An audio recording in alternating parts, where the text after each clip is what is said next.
नमस्कार, मैं हूं डॉक्टर अमिताभ यदुवंशी और आज हम बात करेंगे एक टेक्निक की जिसको ईसीसीपी कहते हैं, जो कि एक नॉन इन्वेजिव टेक्निक है उन पेशेंट्स के लिए जिनको एंजाइना रहता है। तो आप में से बहुत सारे पेशेंट ऐसे होंगे या आप बहुत सारे पेशेंट्स को जानते होंगे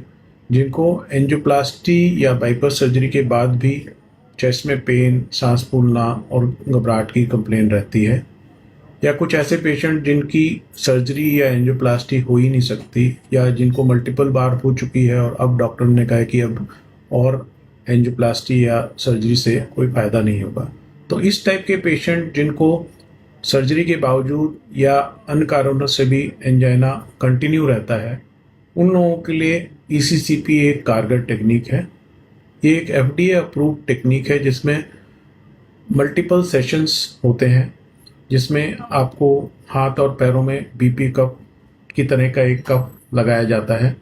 और जो कि आपकी धड़कन के साथ कॉन्ट्रैक्ट करता है। इससे जो नेचुरल बाईपास होते हैं, जो माइन्यूट कोलेटरल्स जिनको बोलते हैं, उनका डेवलपमेंट होता है। और ये प्रूव किया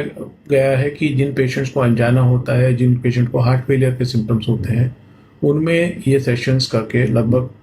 हर रोज़ 1 घंटे का सेशन होता है, हफ्ते में 5 सेशंस करने होते हैं और लगभग 30-35 सेशंस का एक पूरा कोर्स होता है।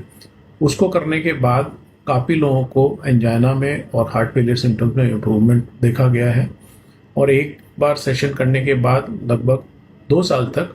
ये इसकी इफ़ेक्ट पाए जाते हैं।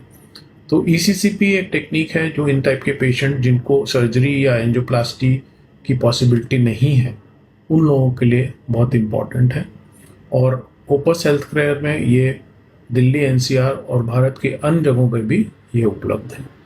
तो अगर आप इस तरह के कोई पेशेंट हैं या आप किसी पेशेंट को जानते हैं, तो उनको ये सलाह ज़रूर दें कि वो अपने कार्डियोलॉजिस्ट से मिलें और ईसीसीपी टेक्निक को के बारे में पता करें और वेदर यू आर एप्लीकेबल, क्या आप उस ईसीसीपी टेक्निक से फ़ायदा आपको होगा, उसकी जानकारी आप अपने कार्डियोलॉजिस्ट से ज़रूर लें। धन्यवाद।